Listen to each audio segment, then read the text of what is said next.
when you choose a life partner, it is your responsibility to inform them, not ask permission, but inform them of what the plans are for you as an individual. Even if this is where I want to go as an individual, it does impact your partner, and therefore you should be having this regular discussion about what I want to do now and how that fits into the family. And sometimes you do have to sacrifice what it is for the family, and I think we're in a state in the society where no one wants to sacrifice anything. Everyone feels entitled to do what they want to do. Absolutely promoted that way.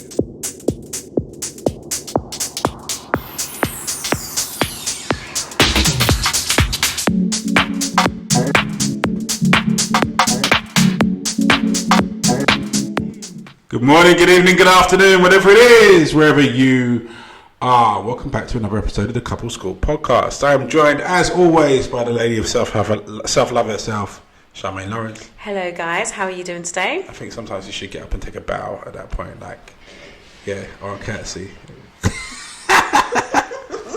Right, this one we alluded to this one in Couple School After School, and I think this one's titled, "My Husband is Jealous of My Career."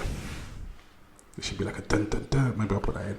Anyway, I have always worked part-time while the kids were small. However, over the last 5 years, I have focused on my career and completed multiple CPDs. This year, I've been promoted again and I'm loving it. However, my husband has voiced his concerns that my career has taken priority over the family and he's not happy. How do I start this conversation? I love both my job and my family. Interesting. I think this is probably something that happens a lot. I think this is probably quite a popular thing. You know what it is, right? Also, when you first get with someone, I think people don't always talk about what the future might look like afterwards. They're sitting there thinking about, we're going to have babies, I'm going to just be at home, and I'm just going to go to work and do part-time. And they don't think about what happens afterwards. Like, what's the plan after the kids go to school? And also, what was the conversation when you started to get bored or when you started to think about doing these CPDs and moving forward? Like, what was the conversation within the family? I think when there's a change in roles or change in behaviour, it has to be a full-on conversation, a discussion between both parties about who's comfortable and who's not comfortable. I think there needs to be a conversation. How she starts the conversation, I'm wondering why she's so nervous to have the conversation. Yeah, I mean, people generally, us as humans, we thrive for change, we live for change, but really do not like experiencing change. And I think there's just general fear here for her as to what he's going to say, because obviously he's already displeased. And I think the sense that we've got here is that I think she thinks that he may want her to revert back, but now she's got a taste of something she actually likes. I don't think she wants to. I think now she's moved into this position within the company that she actually likes it. Yeah. And it's fulfilling something for her, and it's exciting her, and it's moving her on, but she's concerned because obviously her husband's now accusing her of sacrificing her roles or responsibilities within the family unit, rather than looking at it and going, okay, right, well, now she's doing X, Y, and Z. What do we change in order to not even accommodate that, but to support that aspect of it? I think you touched on a finer point. I think we talk about the things that are expected within a relationship. So when we get together, we go, yes, we're going to get married someday. Yes, we're going to have kids. Yes, how many kids we're going to have? What their name's going to be? What school are they going to go? Like we go as far as that, but we don't push it past the point of when, okay, our kids are now 15. Yeah. And we've now got all this time back. And I can't wait for the time to come back. Believe me, I can't. With my younger ones, I can't wait. Glutton for punishment is what I call it. But I've got friends of mine that are at that point. Actually, I was at that point. My son was getting to it anyway. But when you've got young children, everything becomes about the children and the family unit and all the day-to-day and the school runs and the after-school clubs and the packed lunchbox and all the other bits and pieces that go together with it. but we don't talk about what happens when the kids are old enough to the point where they don't want to spend time with you anymore. Yeah. And, you know, and they've got their friends, and they've got their friends are doing stuff, and they want to go out and do their own stuff. When their kids start to develop a life, what are you filling your life with? We don't have that conversation, unfortunately, until we're actually there. And whether that be because, you know, it can be, I won't say it can be, I know it's all encompassing when you're dealing with kids that are toddler age, 5 years plus, just getting into to primary school and all the rest of it. Everything is just so immediate and condensed and important all at the same time that it's hard to think past that point. But I think you really do, because inevitably it's coming. Yeah. At some point in time, your children, like, I remember, like, my youngest daughter, she's 11 now. Now, I found a couple of videos as I was clearing space off my phone to record this, of when she was like 8 and 9, and she was a daddy's girl, and all she wanted to do was spend time just wrapped up on my arm, playing about with the hairs on my arm. Now, like, I've got friends, I've got stuff to do. Like, I messaged her the other day, and I was like, I was trying to call her, and I was like, and all I got was, I'm doing homework, and I was like, so I messaged her, like, you ain't got time, like 5 minutes for me, and she didn't even reply. I got ahead, and then when I spoke to her the next day, she got like nothing had happened. I was like, should I say something? Should I not say something? There should be a manual for this sort of thing, you know. Like, but your kids get to that point where they start to develop their own lives with their people, the people that they're choosing, not the people they've inherited, as in us, their parents. You know, so you should start having those conversations about, okay, well, what are we going to do now? I mean, like, Karen and I have talked about it, and I've decided, I tell all the kids now, like, at some point in time, I will be of no fixed abode. Like, I won't have a house. I'm just going to have keys to all of your houses, and I'm going to rotate from one to the next. There's 5 of them. Entertain my time. Yeah. So from one to the next. And, you know, that's what I'm going to do. But I think you should have conversations with her. I think it's a shame that she feels nervous, or she feels apprehensive about speaking to him, because that signifies something else in the relationship to me, I think. Yeah.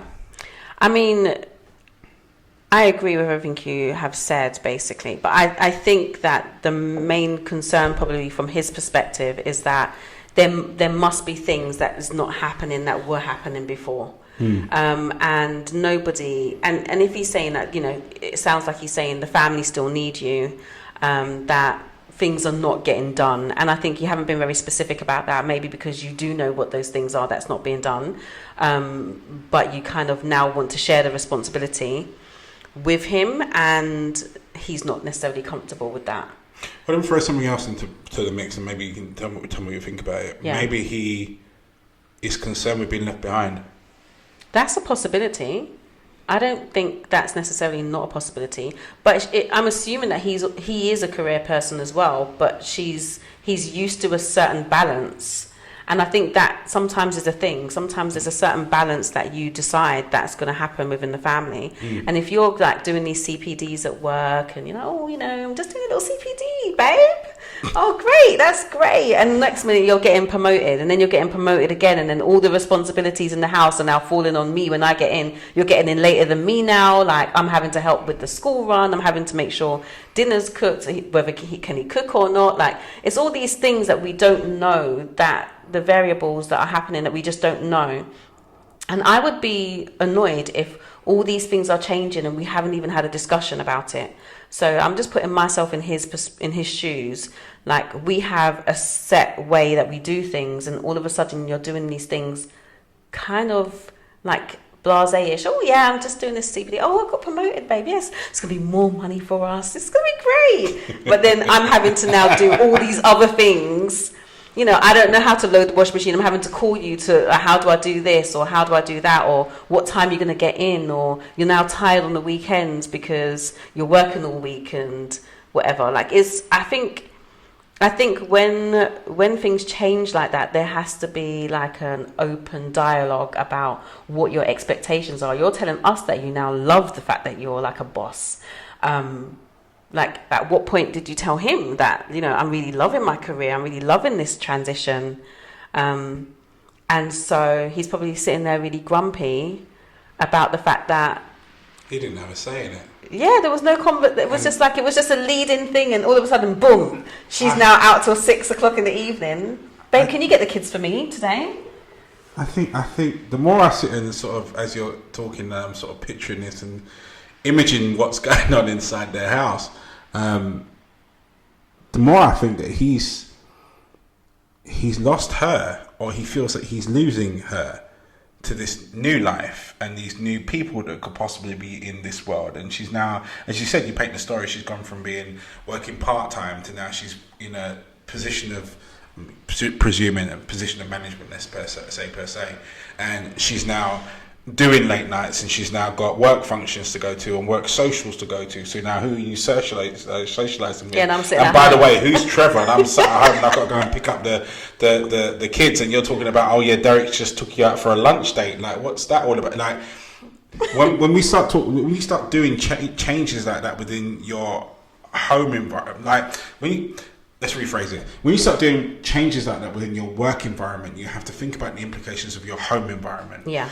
You know, and changes have to be agreed in order for them to be amicable. You know, and it's not to say that, you know, he would necessarily have a right to tell you not to do X, Y, and Z, but as your husband or your significant half or your boyfriend, whatever label you want to put on it, and this goes both ways, by the way, you know, they have a say in what happens, because what happens to you happens to them. Yeah. Because the two of you are connected. It's not like, you know, he necessarily has the right to tell you, right, well, no, I don't think you should go for that promotion, or I don't want you to go for that promotion. But he has a right to say how that promotion happens, you know, and has a right to input his opinion on the fact that promotion is happening, so that the two of you can decide and discuss together the things that you used to do that you're now not going to be able to do. How do those things get done, and whose responsibility are they for? You know, if people feel like things have just been shunted on them, then they start feeling taken for granted. And as I'm listening to what you're saying just now, and I'm sort of picturing this in my head, like, I'm not necessarily seeing the grumpy guy in the corner, but I am seeing the guy that's now starting to feel like he is in the corner, and feel like he's being taken for granted, and feel like you're taking the pee a bit, and that's rubbing him up the wrong way. So now your points of adulation of, I just passed got a new CPD, babe, and I've just got a new promotion. But every time you say that, he doesn't feel like he's got permission to be happy for you, because he's annoyed that, number one, he wasn't consulted, number two, this whole new world you're shaping has got nothing to do with him, and there's all sorts of fears and insecurities that come up across that. He's now got lumbered with extra responsibility along with his job and his responsibilities already has, but maybe feels that you don't care. And maybe she doesn't. I think it's important also to say, and I think people don't like to hear this, but when you choose a life partner, it is your responsibility to inform them, not ask permission, but inform them of what the plans are for you as an individual. Even if this is where I want to go as an individual, it does impact your partner, and therefore you should be having this regular discussion about what I want to do now and how that fits into the family. And sometimes you do have to sacrifice what it is for the family, and I think we're in a state in the society where no one wants to sacrifice anything.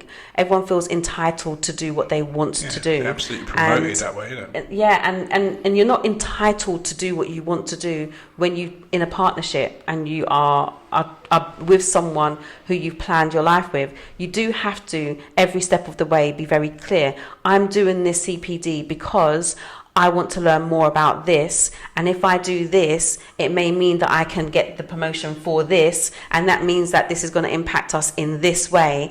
And if you're not having those conversations, just coming home and going, oh, you know, they've called me in for a promotion, babe. Okay, great. First time, he's going to be like, yeah, well done, congratulations. Second time, you're like, yeah, guess what? They called me in for a promotion. Oh, great, that's great, babe.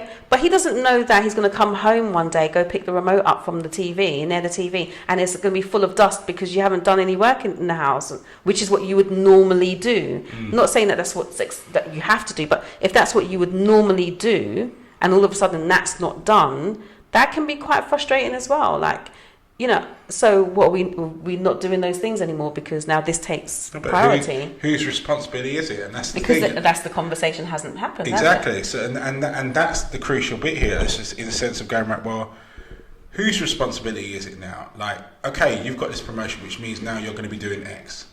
Fine. Okay, with you doing X and you used to do Z, who's now doing Z? How do we divide Z and the X and all the other alphabet letters in the alphabet up and rearrange stuff. That's what a relationship or a marriage or what a partnership is. It's a discussion about the chores and rules and responsibilities within said relationship. And then you understand that they change. They change over time. You know, they're not always going to be the same as they were in the beginning. Your relationship's going to evolve, as is all the other aspects around your life. But you're right, your partner has a right to be informed. They have a right to be informed and kept abreast with how things are and have a say in how, you know, in how they progress and how they change. And if you don't, then you are taking that person for granted, whether you are choosing to do that for all of the right reasons, in the sense of you're moving forward for the family or the rest of it, or even if you're choosing to hide that for the negative reasons as to where you feel that the other person won't understand. Understand your responsibility in a partnership is to maintain your aspect of the partnership. And that means informing the person as to what's going on. Yeah, agreed. And the whole starting the conversation is basically just, I would say, start the conversation knowing that there is probably going to be, you know, a conversation that you're uncomfortable with, and that will probably, but what I would want to do is he's going to come in probably with, you know, just feelings of a little bit of resentment maybe, and that you just kind of have to really like look at it as though you have withheld information. You haven't had a plan of action, and you haven't discussed how that's going to impact the relationship or the family, and actually maybe come with a plan and try to come together to figure it out. So just come knowing that what I want to do is figure it out. And also, you know what? I just apologize. Like, apologize for not doing that. Apologize for not informing. Apologize for not engaging him in your world, in your new world, and how that makes you feel, and how that's impacted the family. And now we need to think about how we can, as you said, how we're divvying up all these roles now. What does it look like? How are we going to make it work for both of us? Just touching on the apology thing, and I think Charmaine put it quite eloquently, you need to be specific about what you're apologising for. I think when people apologise in relationships, a lot of the time we just put it out there and say, I'm sorry. Yeah. But you need to be specific about what you're sorry for, because you're not sorry about doing the CPDs and getting them. That's the point that you should be proud of. You're not sorry for getting the promotion because you worked your backside off for it and you got it, and that's a point of adulation. You're not sorry for these things. You're not sorry for putting your career forward and progressing. You're not sorry for that. You're sorry for not informing your other half of how things were going and what that meant or implied or implicated to him. That you are sorry for. But you need to be very specific about what you're sorry for.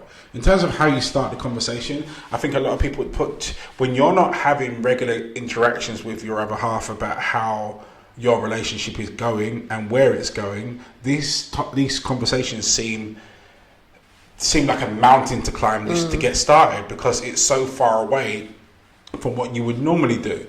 But what I'm saying is this conversation here should be something that you normally do. And if you were doing it normally, this is just a conversation had over a piece of toast or over a piece of coffee. It's not actually a massive conversation to have, to just go, okay, right, well, you know what? I noticed that you're feeling a bit away about the promotions that are going on, and I'm really sorry. I should have informed you. I should have told you how things were. I should have informed you what was going on. I should have told you when it was happening, you know? Yeah. But... And I know it's impacted on our family, and I really don't want you to feel this way. Yeah. So let's come up with a plan. But you need to tell him, I'm loving what I'm doing, and I'm feeling alive again because of what I'm doing. And this job is filling me with so much confidence and so much purpose. I feel passion fueled now. You know. So what I want to do is sit down and work out a plan as to how you can feel valued again, because I realise I've devalued our relationship by not saying X, Y, and Z. But now we're here now. I want to have this conversation. I understand it might not be easy, but I want to work it through to the point where we've got somewhere to go with. We've got a plan moving forward where you, again, as I said, feel valued, but I also feel able to share my celebrations here. Yeah. And that's as easy as a conversation should be, you know. And the more you have these conversations as you're going along, the less of a thing it will be to have them. And I think you'll find the less his reaction will be to the things that's going on in your world, because he doesn't feel like it's not his world. He feels part of it, and that's how he should do. You know? Yeah. Also, I think sometimes these things can go so badly in terms of the conversation, and it can be a deal breaker sometimes, because there may be a possibility that he doesn't want things to change, that he doesn't want to take on these things, that this was not what he signed up for, that this was a conversation at the beginning, that this is what we're going to do, and all of a sudden you've changed the goalposts. What happens then? This is why I say to people, no deal is always an option. It has to be, because right now you're in a position where, if I'm reading this right, you know, you're now in a position where you've now got something that you also love. Now, if he's not willing to compromise in the sense that creates a space whereby you can do the things you love and you're not giving up the things you love completely, then if there's no compromise to be had, then the two of you have a really, really serious conversation to have as to where you go and how you move forward. You know, like, you know, in the two people in a relationship, you're here to be each other's not just your best friend, but biggest fan. And you should be in a position where you could celebrate someone's wins, because ultimately the wins of the individual come back to the relationship and the wins of the many. So, but if what you're doing is a deal, enters deal breaking territory for him, then you have to decide independently whether or not you're willing to give it up. You know, whether or not this thing here is worth more than this thing here. Yeah. And if I would stress this, because I think a lot of people give up this because society and the world will tell you your family comes first, and that must always be the case. But as I always say, I remind people, there are two eyes in the word relationship. Yeah. For a reason. There's two individuals deciding to live together. That's the way the conundrum works. And whilst the two individuals have independent passions, the two individuals must be empathetic and encouraging to the individual's two individual passions. If one person's individual passion gets to a state where it has compromised the other person's value system to the point where they feel that the integrity is compromised and we're now entering a place where I can't deal, that's their opinion that gets frozen into the pan. You then have to assess that opinion and go, okay, cool. Take a look at what I've got here and what I've got here. Am I willing to compromise on this? Or not even compromise, am I willing to sacrifice this? Yeah. And that's the word to put on it, because it's not a compromise.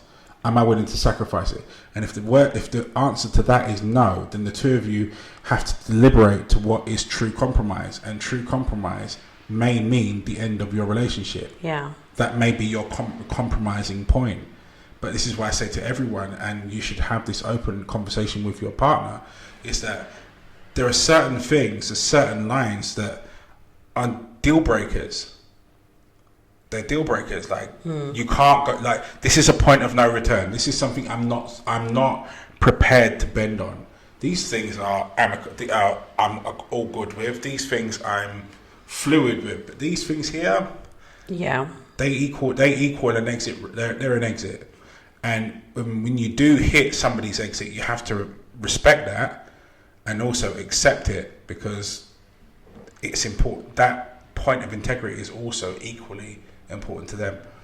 Okay, I don't know how we're doing for time, but I've got a question. What's that? Do you think people should be sharing what their deal breakers are with their partners? So do you have a deal breaker? And if that deal breaker, does Karen know what that deal breaker is? 100%. We talk about it all the time. So you're very clear about that? Yeah.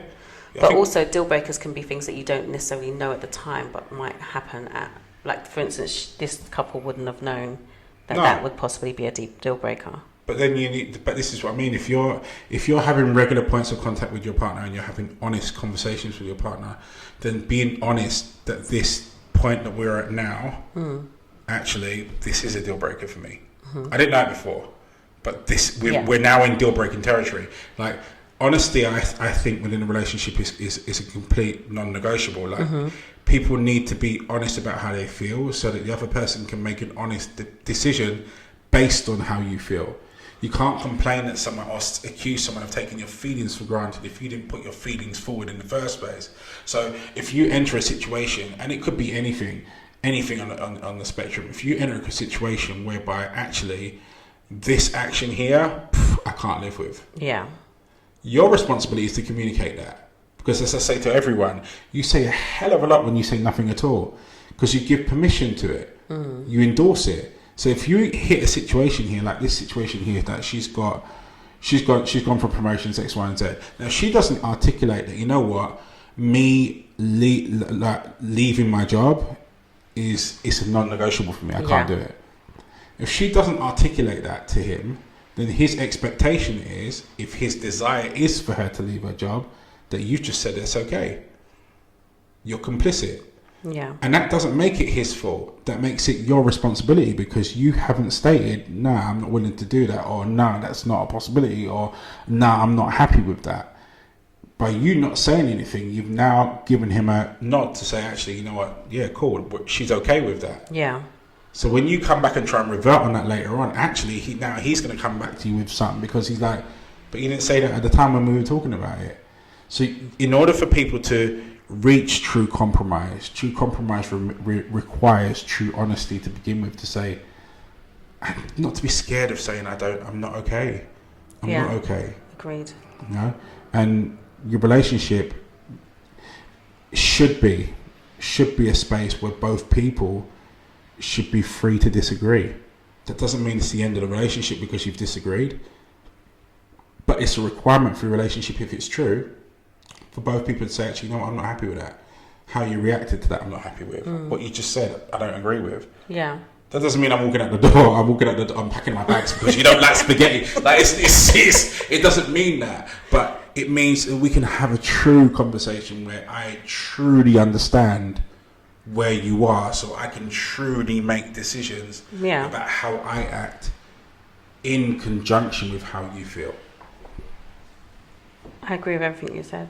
That's why I think it's so important, because I remember, like, I love that you kind of said deal breaker, and that's the term that you say. And I think it's everyone should know what their deal breakers are, and I think they should communicate what their deal breakers are, so nobody can come and tell you they didn't know. Like, this is a deal breaker. This is not something that I will tolerate, and this will be the end of the relationship. It's a non-negotiable, and I don't think people are always very clear with what their deal breakers are. So that's why I said that, because I wanted to see what you were going to say about that. But yes, communicate your deal breakers. Yeah, I think a lot of people have spent so much time alone that they're scared of being alone. So when they do get into a relationship, they don't want to do anything that's going to bring them back to being alone. But if your relationship is what you truly want it to be, then that doesn't necessarily mean that's the case. But at the same time, you can't sacrifice your entire self because you're scared of being alone. That's how people get trampled on, stamped on, relationship, like emotions thrown to the wolves.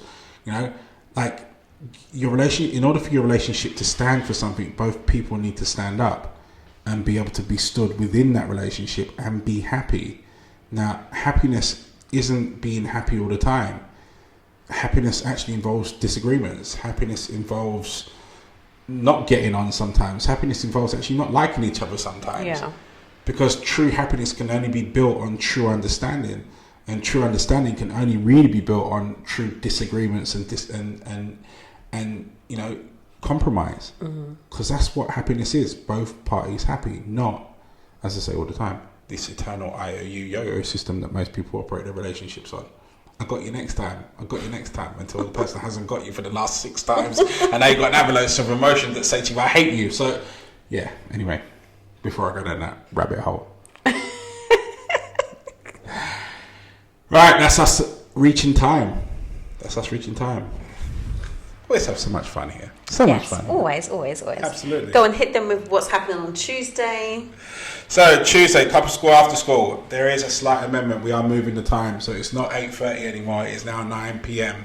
I need time to put my 2 rascals to bed, and they are. As one of them's getting older, both of them are getting cheekier, and it's causing me problems. So I need the extra half hour. Sorry.